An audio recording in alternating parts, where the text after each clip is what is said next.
What's going on, everybody? It's your boy, the Indomi-Nick here, and today we are going to be doing something a little different on this channel. Now, most of our projects have kind of ground to a halt recently. We apologize for that. I remember I did a video a couple of days ago just to let each and every one of you know we're not dead. Our channel still has a slow beating heart. Even though some of those blood vessels are kind of falling apart, we still got at least one that's pumping up some blood into the channel. So while everything's kind of slowed down at the moment, I figure might as well do a couple of videos out of order here and there to try and keep things rolling. Now, for those of you who are wondering, well, when are you going to get back onto your A to Z project, or when are you going to continue talking about this or that? Well, a lot of those videos, like my A to Z project on dinosaurs, that's been, it's a slow grind, and most of the dinosaurs I have been talking about recently, not a whole lot is known about them, so putting together PowerPoints about each individual dinosaur is kind of a long grind, especially when you're trying to put every single fact about them that is available, from books to what I can find on the internet, to what I know, to what I can discuss with some of my paleontology friends, which are few and far in between, so I don't have much to discuss. It's a long grind, so the videos are going to be, they will come through eventually, but it's going to be a while, guys, so I need y'all to be patient with me. But in the meantime, I figured I'd start another project that I can do on the side. Hopefully a weekly project we can do every week. If you notice in my hand here, I'm holding a Bible. It is the ESV version, so some of y'all might have different versions of the Bible, but we're rocking the ESV tonight. So I'm starting a Bible study project. It's going to be on its own playlist. You can find it on our channel once we get things rolling. And I will be looking for volunteers to help me on this project as we go along. To start us off, I will be beginning all the way at the beginning of the Bible. And how this project's going to go is once a week, however this will play out. Depending on how many people I can get to help me out with this project. I will go one chapter each video until we get from the beginning to the end, and hopefully you and I together, as both the content creator and the viewers, will learn some things here and there, because let's face it, right now the world's kind of suffering a little bit of chaos, 2020, and we don't need another year like that. And 2021, let's be honest, it hasn't started off great. So with the world as chaotic as it is right now, I figure let's share some goodwill in the world. And right now people need to hear some blessings. People need to hear something good, that there's some good in all this turmoil. Now again, if you're one of those people that, you don't care to hear about the Word of God, or you just don't believe in the Word of God, nobody's forcing you to watch this video. You are free to leave. I'm hoping that you choose to stay and learn something, maybe here's something good that'll help you out, and it'll help us out as well. And if you already know all this, well then, hey, we can recap your knowledge a bit here. Never hurts to have a little extra wisdom, eh? Now, this is my first time taking on a project like this, so we're gonna screw up a lot. So here goes nothing, eh? Now, for starters, we're gonna start at the very beginning of the Bible. We're starting all the way here, Genesis chapter 1. So let's get started already, shall we? Alright, we shall. And hopefully we will succeed in learning something from already. Alright. And we shall start with the very creation of the world itself. Everything. Chapter 1. In the beginning, God created the heavens and the earth. The earth was without form and void, and darkness was over the face of the deep. And the Spirit of God was hovering over the face of the waters. Now, everyone knows that there's a huge rift between science and religion. People oftentimes find themselves conflicted with who to believe, the claims of the scientist or the claims of the pastor. And oftentimes what it boils down to is the faith of the people, whether you place your faith in the scientists or you place your faith in the messengers. And oftentimes we can often get caught up in what the scientists believe. I'm not sure when this theory was exactly concocted, but I believe a long time ago, someone named Stephen Hawking, was it? I believe so. I'm not caught up in current events in the world, so I'm an old fossil myself. Stephen Hawking, right. He came up with the scientific approach to the beginning of the universe, something that coincides with the Big Bang Theory, those who watched the show. The Big Bang Theory, the theory that the universe exploded into being, not the show. So let's not talk about the show, but the theory itself. Stephen Hawking once proposed that gravity condensed hard enough, and then the resulting condensation somewhere created this atomic explosion that released particles and all this other stuff that I say stuff, but most of y'all probably know what I'm talking about. There was a gravity condensation and the universe exploded into being out of nothingness. Well, my counter to that for the longest time has always been, well, if Stephen Hawking's theory that gravity did all this when there was nothing at the beginning, where'd the gravity come from?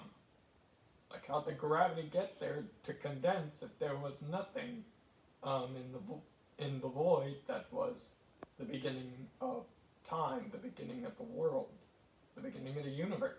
How'd the gravity get there if there was nothing? So how could gravity condense and create an explosion? Now, people may often throw out the counter argument. Well, I mean, how did God get there at the beginning? Like, who put God there?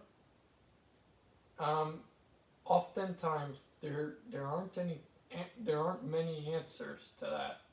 My pastor, God love his soul, not even he has all the answers, and he's one of the best biblical messengers I know. Beach Haven Baptist Church. If you want to look him up, David Mills, excellent pastor, really knows his stuff. But not even the best of the best have all the answers, and that's something you have to learn in life. I don't have all the answers. I mean, I'm freaking in my 20s, for crying out loud. I'm not gonna have all the answers uh, you know, the greatest scientific mind in the human race isn't going to have all the answers. Uh, that being said, it oftentimes boils down to what do we place our faith in? Do we just place our faith in gravity somehow took form and caused an explosion? Or do we put our faith in there was a creator that one day decided to speak the word and everything popped into being?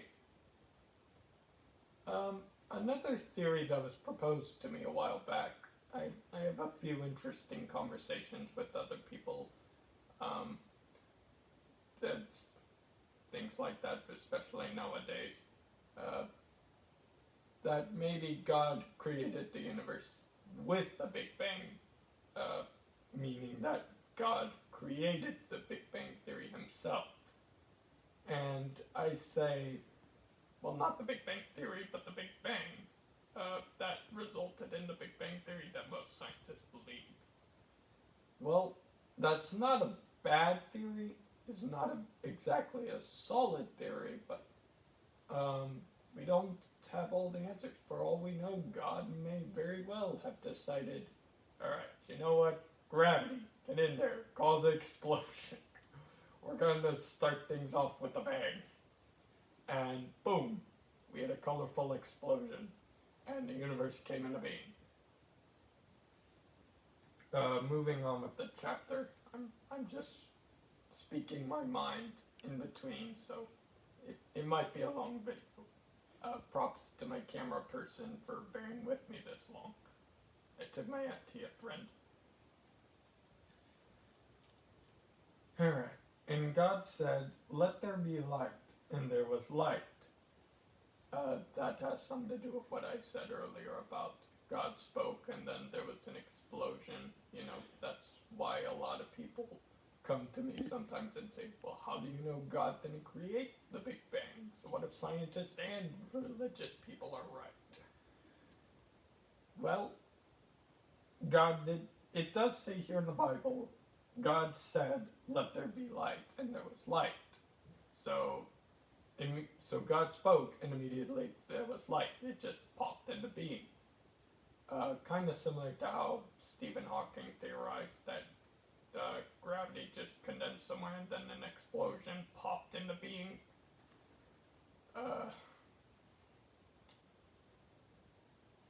So ultimately, there's no easy way to answer this. Not that I can come up with. Now there are better experts out there that could probably answer this a lot better than I can. So if you're an expert and you end up watching this video for some reason, you can let me know what your opinions are or what your expert analysis is in the comments down below. I'd love to learn from you. Teach me always, sensei. And yeah, let's continue with our study, shall we? Moving on, verse 4. And God saw that the light was good, and God separated the light from the darkness. So that's how, more than likely, how we got our day and night cycle, because light was separated from darkness. Essentially, night was separated from day. That's how we have our day and night cycle, because the light was separated from the darkness. That's why a lot of people have the whole yin and yang synergy nowadays. Not that there's anything wrong with the whole yin and yang pattern, because the pattern itself looks cool, but the message behind it can it leans more towards the Buddhism religion. If you believe in Buddhism, it's your choice what you believe in. I'm not going to force anything on you. That is not my place to force on you what you believe. I'm just here to speak my mind and voice my opinion. So hey, if you're a Buddhist and you're watching this video, more power to you. You believe what you want to believe.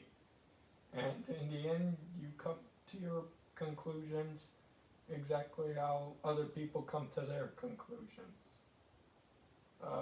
At the end of the day, that's what it is. Billions of people making billions of choices, and ultimately, that's how a lot of these conclusions are formed, whether they're the right conclusion or not. That's ultimately up for the big man himself to decide. He goes by many names, by the way, just like y'all know, some people call him Allah, some people call him Yahweh, some people call him Jehovah. He goes by many names, but most people recognize him as God. So, who knows? People maybe just be giving him a whole bunch of names, and we all might have been worshipping the exact same God all along. We just didn't realize it. That's my 2 cents. Moving on. Right. So God separated the light from the darkness. God called the light day, and the darkness he called night. And there was evening and there was morning, the first day. So on the first day of creation, God created night and day. Which, aren't you glad we have that? I mean, if the world was in perpetual darkness, everything would probably get cold real fast, and we'd have to adapt to see out in the dark. We probably have starlight and sometimes moonlight, but I mean, if there's clouds everywhere all the time, then it's going to be pretty difficult to see where we're going. But if it's light all the time, eventually we're going to get a whole bunch of cancer because of all the sunlight. All the radiation pouring down on us.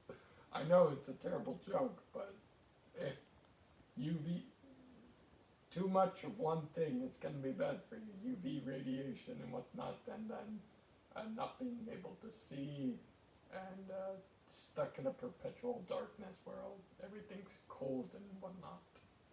I don't know, there are some warm nights, but few and far in between. That being said, let's move on. Second day. And God said, let there be an expanse in the midst of the waters, and let it separate the waters from the waters. Now, how do you separate water from water? No, I had no idea. That's something you'd have to ask someone else, because I don't have all the answers. Separating water from water. Well, then again, we have your different bodies of water. You have puddles, you have ponds, you have rivers and streams, you have lakes, you have seas, you have oceans. So maybe that's what he meant when he said separating the waters from the waters. Or maybe he made like shallow and deep waters. The ocean's a very mysterious place. We know more about space than we do our own waters. Ain't that sad, humanity? We should get some scientists to finish mapping the ocean floor, don't you think? Or at least finish exploring down there. I'm just saying. Alright. And God made the expanse and separated the waters that were under the expanse from the waters that were above the expanse. Alright. So what I can read from here is that essentially there was an expanse of water. God separated the expanse of the waters that were above the expanse.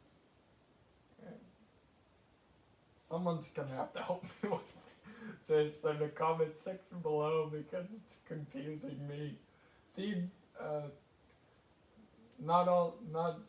there are sometimes even, I'm a Christian, okay? I study this a lot. I go to church, I hear this a lot. I'm a believer in God. I even got saved and baptized, and not even I can understand all of the Bible. I don't think there's a single believer out there today that hasn't read the Bible at least once and thought to themselves, I wonder what this actually means. There are, I'm pretty sure there's quite a few believers out there that still have questions to this day.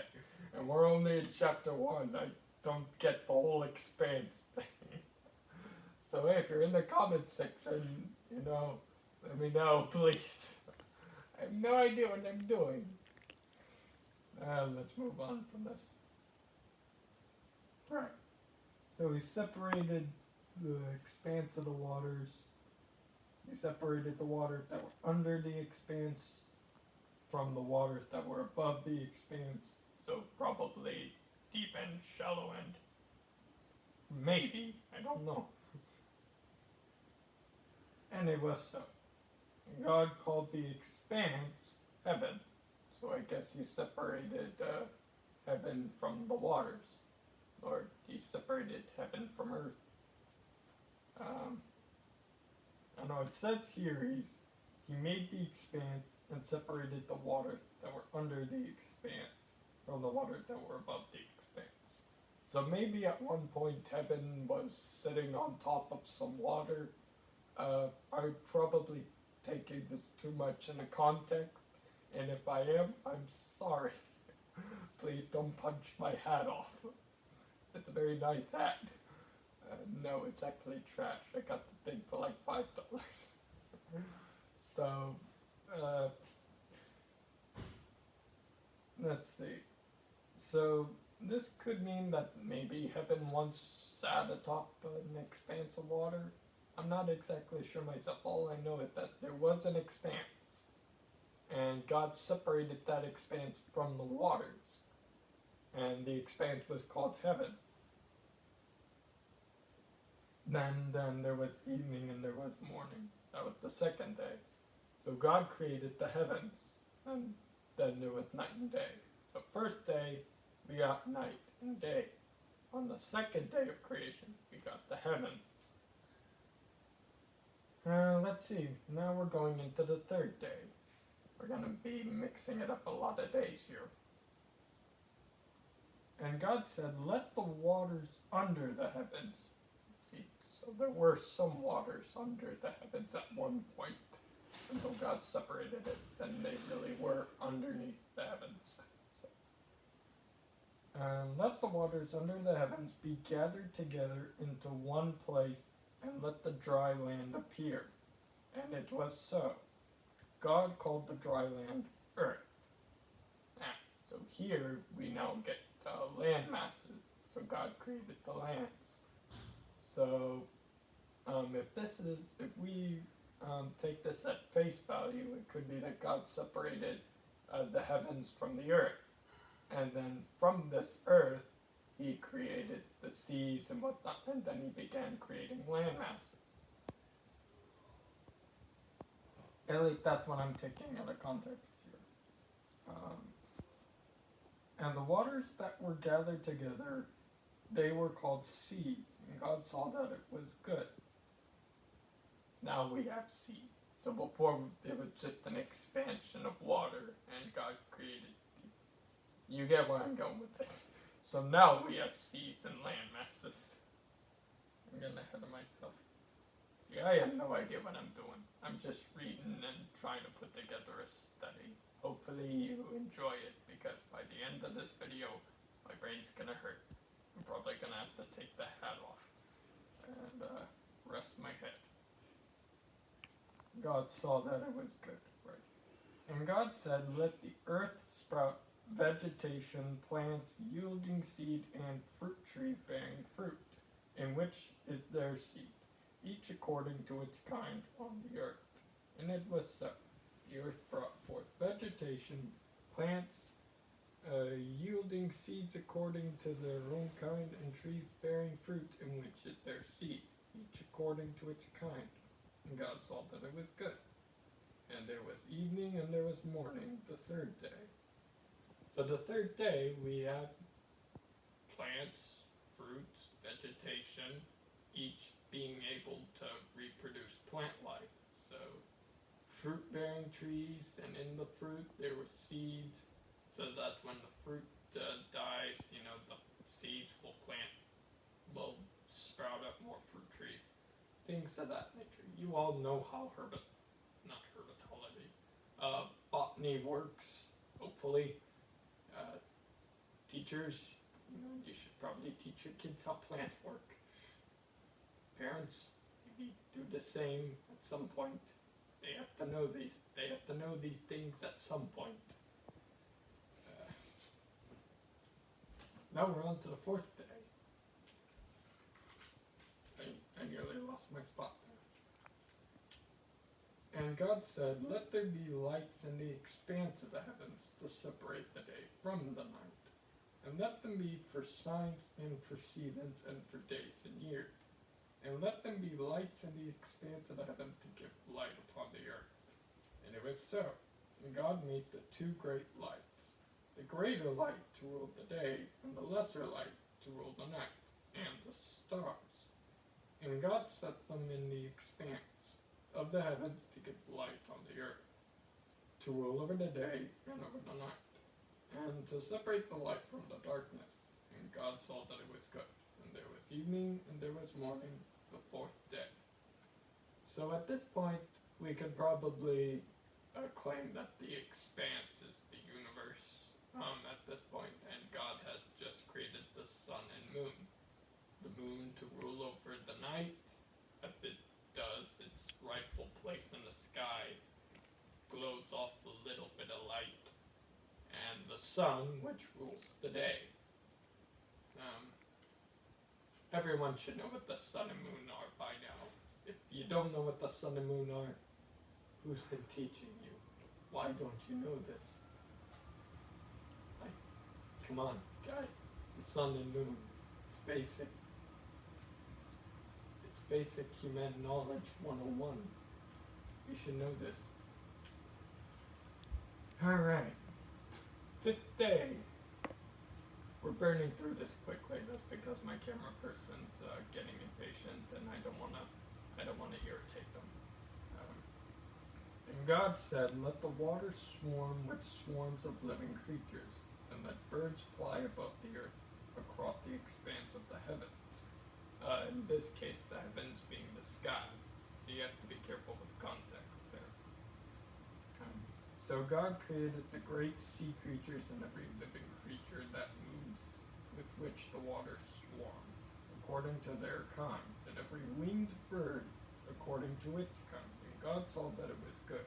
And God blessed them, saying, "Be fruitful and multiply, and fill the waters in the seas, and let birds multiply on the earth." And there was evening and there was morning, the fifth day. So, at this point we have official living creatures upon the earth. We have your creatures in the sea, so like sharks, mosasaurs, whales, dolphins, turtles, plesiosaurs.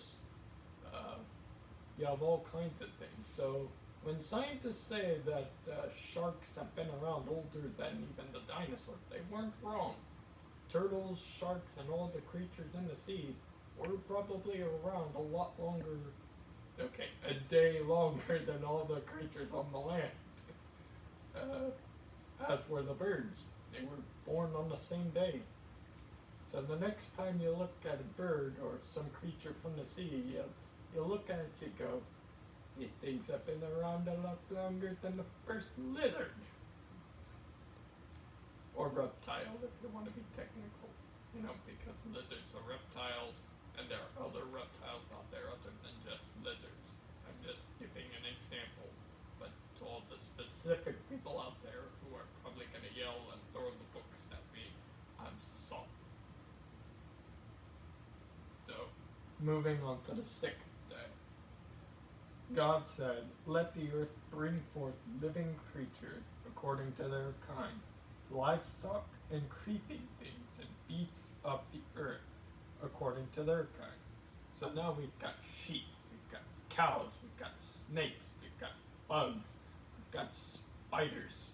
I'm sorry, girls, but you know, I guess at some point God needed something entertaining, and he thought spiders were that entertainment. He, and he wasn't wrong. Spiders happen to bring entertainment to everyone nowadays. Out of context here for a second, speaking life story. There's one time I remember a cousin of mine, she was visiting, I forget her name, but anyways, there was a spider who was on the wall, made my cousin freak out. And she, yeah, you don't remember? And my camera person's looking at me weirdly. I remember better than you do. Okay, take my word for it. But anyway, the cousin flipped out, and we had to catch the spider and toss it out on the porch. We used like one of those little cups and a sliver of newspaper. We had to slide the newspaper under the spider. The spider went directly for our hand. I was like,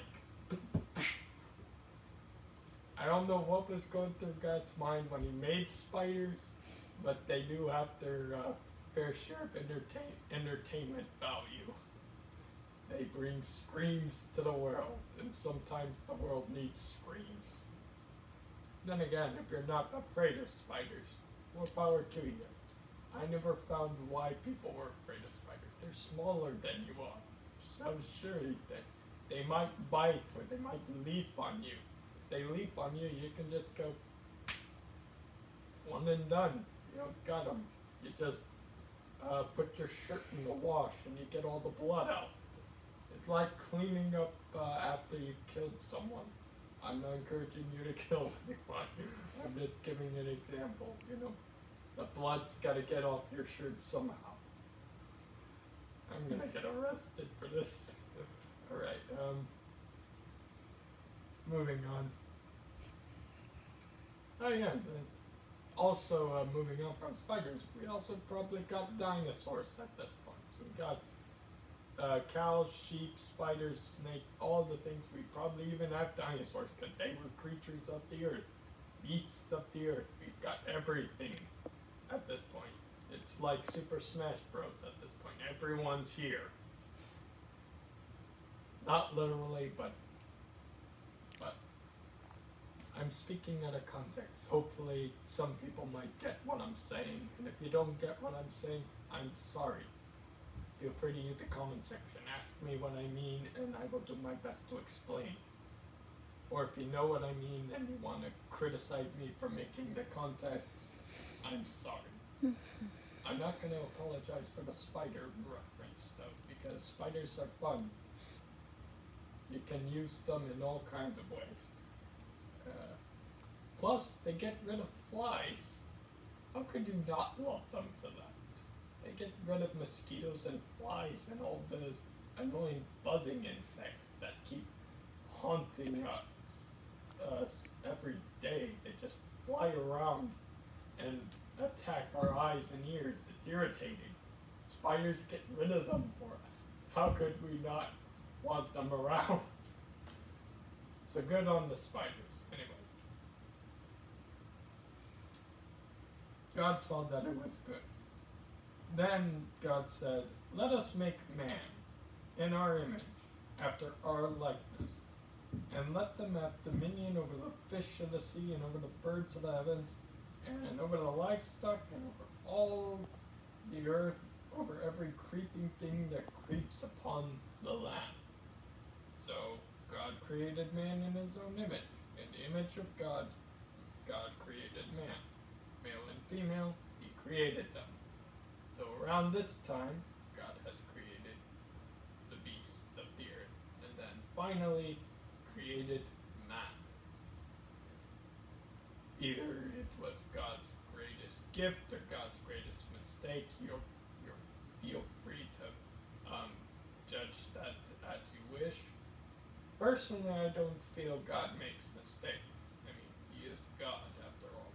So, for those of you who are like, it was a mistake, I'm gonna have to disagree with you. We were put here on this earth for some reason.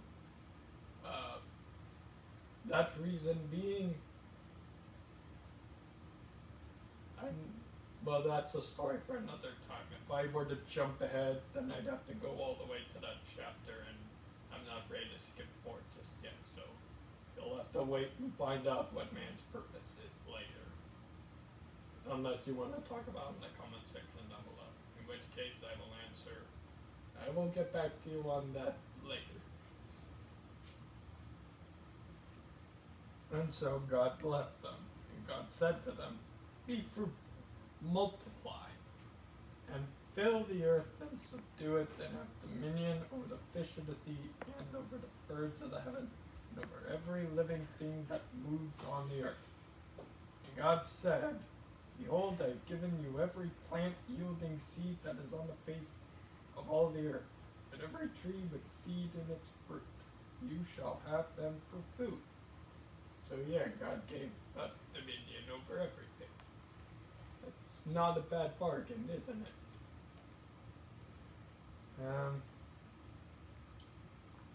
Again, we were given dominion over everything on the earth. We're not very responsible nowadays, are we? Then again, as a counter to this, literally anything on this earth can kill us now. From a simple mosquito bite to a crocodile crushing our windpipe. So we may have dominion, but we're not invincible, guys. Remember that. It's like owning a pet turtle. You have to take care of it to make sure it doesn't choke on whatever you feed it. And you have to nurture it to make sure it grows up nice and safe. And if you don't, then you're just a bad caretaker. One of these days it's going to bite your finger off because it hates you so much.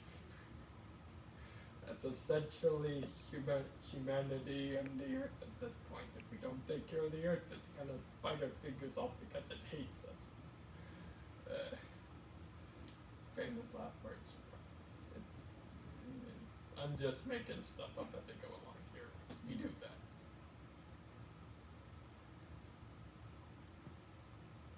And to every beast of the earth, and to every bird of the heavens, and to everything that creeps upon the earth, everything that has the breath of life, I have given every green plant for food. So, livestock and cattle and all that, they've been given plants for food. And of course, carnivores have the herbivores for food. Herbivores have plants for food. The plants have the sunlight for food. You should know by now how the food cycle works. And again, if the schools nowadays aren't teaching you how the food cycle works, then what the hell are you doing? What is the point of education nowadays if we can't figure out how the food cycle works? That's like second grade importance. I rant because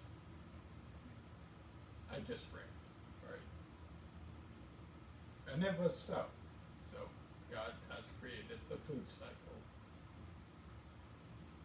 And God saw that everything he had made, and behold, it was very good. And there was evening and there was morning, the sixth day. You should know by now that pretty much at this point, there were the 6 days that God worked, and pretty much leading up to the second chapter, that goes the 7th day he rested. But we'll get into that on the next episode, because we're done with the first chapter. So that's been it for this first Bible study episode. I hope you enjoyed it.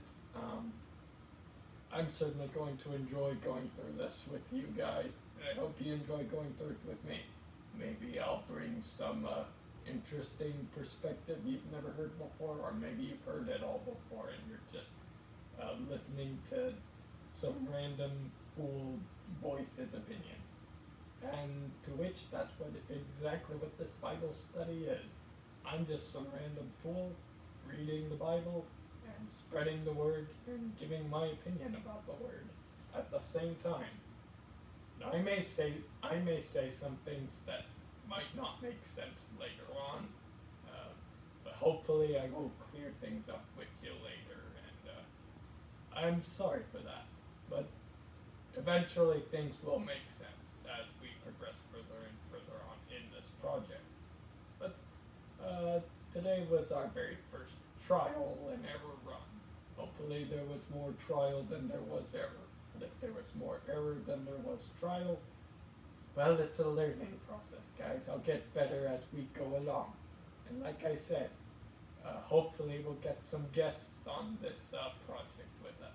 If I do, hopefully we'll get some people who actually know things about this better than I do. Because I could use some advice. I could use your advice, Sensei. And I could also, share some advice with all of you. We can all learn something from each other. And not just get some guests on the channel, but there's also the comment section. Use it as you see fit. Ask questions. Let me know your opinions and whatnot. It's what it's there for. So it'd be a shame not to use it. Well, I'm probably running up the minutes here, and my camera person looks like they're going to drop dead of boredom. I mean, you agreed to this, okay? It's not my fault. It's not my problem. I'm kidding. I'm kidding. We kid here on this channel. Right? Don't take it to heart. So, that being said, thank you for joining me for this very first trial and error Bible study. We're gonna try and get through it weekly, and hopefully it goes somewhere, because I would really like for it to go somewhere, and I hope you learn something from this, because I'd like to learn something from it, and I hope you all do, and I hope maybe we can learn something from each other as we go through this experience together. Now do keep in mind, this is an ESV Bible. Some of y'all may have different translations out there, so some of the wording may be different in this Bible compared to other people's Bibles. The translations get a little different. So if your Bible says something different than what I'm reading, you feel free to clarify things up in the comments. Share with me what your Bible says versus what my Bible says, and we can compare, contrast, basically clarify things. Make sure there aren't any mix-ups in what I'm saying versus what the Bible's saying, because I'm trying to just relay what the message here is. I'm not trying to contradict anything the Bible said. I'm just trying to explain how I'm perceiving it, how I read it. Then again, I may be reading it wrong, and I'm sorry for that. That being said, as I've said before, thank you for joining me. I'm Dean Dominic Rex, and this has been our Bible study. So, if you enjoyed this video, leave a like. It should be blue. Don't leave it gray, please. Hit the subscribe button. It really helps out our channel, and it'll help our community to grow. Also hit the notification bell so that you won't miss a beat here on the channel. Also, I believe Phantom started a Discord, so if you ever want to find Phantom or maybe Raven, I'm not sure which one started the Discord. Maybe find them on there someday. And if you don't find them, then that's my fault. Anyways, that'll be it for this video. And until next time, I tip my hat to you. Cheers, much love, as always, gentlemen. Bye-bye.